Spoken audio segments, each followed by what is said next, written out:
حامدا ونصلي ورسوله الكريم اما بعد فاعوذ باللہ من الشیطان الرجیم بسم اللہ الرحمن الرحیم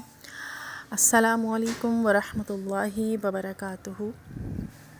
امید ہے آپ تمام سامعین خیریت سے ہوں گی۔ اللہ کریم ہم سب کو اچھی حالتوں میں رکھے اور علم دین کی بہت محبت اور اسے خوب سے خوب حاصل کرنے کی توفیق مرحمت فرمائے، آمین۔ جیسا کہ آپ سب کو معلوم ہے کہ نماز میں 7 فرض ہیں، 7 فرائض ہیں، جس میں سے 5 کے بارے میں ہم جان چکے ہیں۔ آج انشاءاللہ عز و جل 6 فرض کے بارے میں آج ہم جانیں گے، جو ہے قعدہ اخیرہ۔ قعدہ اخیرہ کسے کہتے ہیں؟ تو نماز میں تشہد کی مقدار بیٹھنا قعدہ اخیرہ ہے۔ اس کے معنی کیا ہیں؟ قعدہ کسے کہتے ہیں؟ اخیرہ کسے کہتے ہیں؟ تو اس کے معنی ہے آخری مرتبہ بیٹھنا۔ جو پہلی بار بیٹھا جاتا ہے نماز میں، جیسے 4 رکعت کی ہماری نماز ہے، ہم دوسری رکعت میں جو بیٹھتے ہیں وہ تشہد میں ہم بیٹھتے ہیں، اتحیات وغیرہ پڑھتے ہیں، تو وہ ہمارا قعدہ اولیٰ کہلاتا ہے۔ اس کے بعد آخری میں جب ہمیں سلام پھیرنا ہوتا ہے، چوتھی رکعت میں جب ہم بیٹھتے ہیں، تو وہ اس میں تشہد کی مقدار، یعنی ہم نے جتنی دیر میں ہم تشہد پڑھتے ہیں اتنی مقدار بیٹھنا قعدہ اخیرہ کہلاتا ہے۔ اس میں پوری اتحیات پڑھنا اور اس کی مقدار بیٹھنا واجب ہے۔ اگر ایک لفظ بھی جو ہے وہ اتحیات کا رہ جائے تو پھر وہ واجب جو ہے وہ، ایک تو فرض بھی کہہ لیں آپ، فرض، کیونکہ قعدہ اخیرہ جو ہے وہ ہمارا فرض ہے اور اس کی مقدار بیٹھنا واجب ہے اور قعدہ اخیرہ فرض ہے، تو اس لیے اس کی ایک لفظ بھی اگر رہ گیا تو ہمارا واجب ترک ہو جائے گا، اور جس کی وجہ سے نماز جو ہے وہ اس میں سجدہ سہو لازم ہوگا پہلے تو، اور فرض چھوٹ گیا تو پھر نماز واجب الاعادہ ہو جائے گی، دہرانا لازم ہو جائے گی۔ اچھا جی، اس میں کیا ہے کہ قعدہ اخیرہ میں ایک تو اتحیات پڑھنا واجب، پھر اس کی مقدار بیٹھنا جو ہے وہ فرض ہے۔ واجب چھوٹ جائے تو سجدہ سہو ہو سکتا ہے، مگر فرض چھوٹ جائے تو اس کا ازالہ سجدہ سہو سے نہیں ہوگا۔ تو اگر کوئی بہن دوسری رکعت میں تیسری کے لیے بیٹھنے کی بجائے کھڑی ہو گئی، جیسے 2 رکعتیں پڑھیں اور تشہد میں بیٹھنے کی بجائے دوسری رکعت میں فوراً سے تیسرے کے لیے کھڑی ہو گئیں اگر بھولے سے، تو دیکھنا یہ ہوگا کہ اگر وہ بیٹھنے کے زیادہ قریب ہیں، جیسے اگر وہ ایک دم سے کھڑی ہونے لگی، انہیں یاد آ گیا کہ نہیں مجھے قعدہ کرنا تھا جو کہ قعدہ اولیٰ ہے، اور مجھے جو ہے پھر وہ دیکھا جائے گا کہ وہ بیٹھنے کے زیادہ قریب ہیں یا کھڑے ہونے کے، یا وہ زیادہ کھڑی ہو چکی ہیں، مکمل کھڑی نہیں ہوئی ہیں لیکن زیادہ کھڑی ہو چکی ہیں، تو پھر اگر بیٹھنے کے زیادہ قریب تھیں تو وہ فوراً اسی وقت بیٹھ جائیے اور پھر اپنا جو ہے تشہد وغیرہ جو بھی ہے وہ پورا کر لیجئے، سجدہ سہو نہ ہوگا۔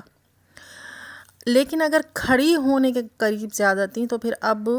واپس نہ بیٹھیں، کھڑی ہو جائیں، اور آخر میں پھر جب پوری نماز ادا کر لیں، آخری قعدہ اخیرہ ہے اس میں سجدہ سہو کریں، کیونکہ دوسری میں بیٹھنا واجب تھا، کیونکہ جو قعدہ اولیٰ ہے ہمارا وہ واجب ہے، اس میں یعنی تشہد کی مقدار بیٹھنا واجب ہے،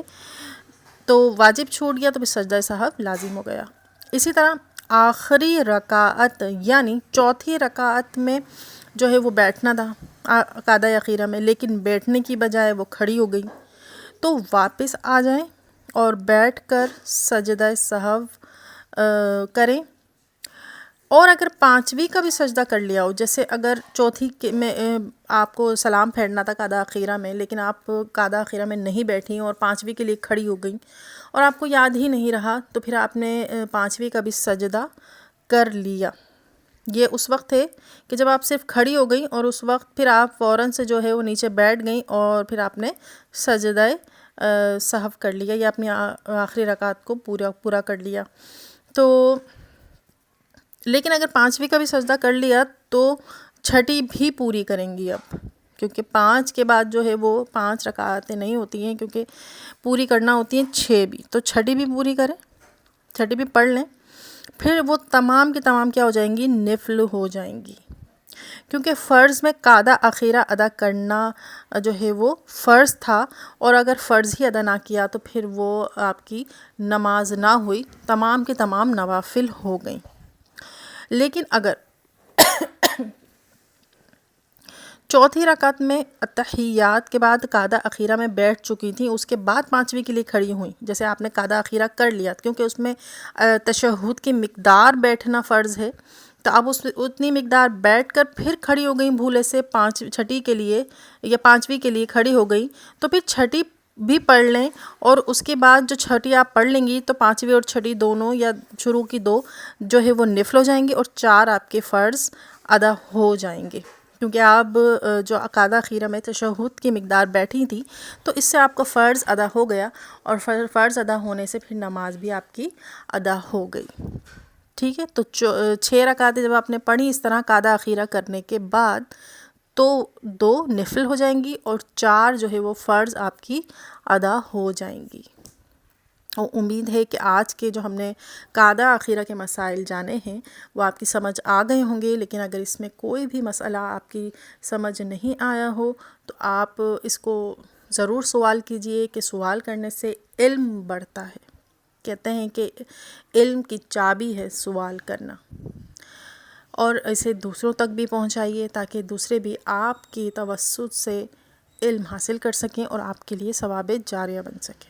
دعاؤں میں یاد رکھیے گا۔ السلام علیکم ورحمۃ اللہ وبرکاتہ۔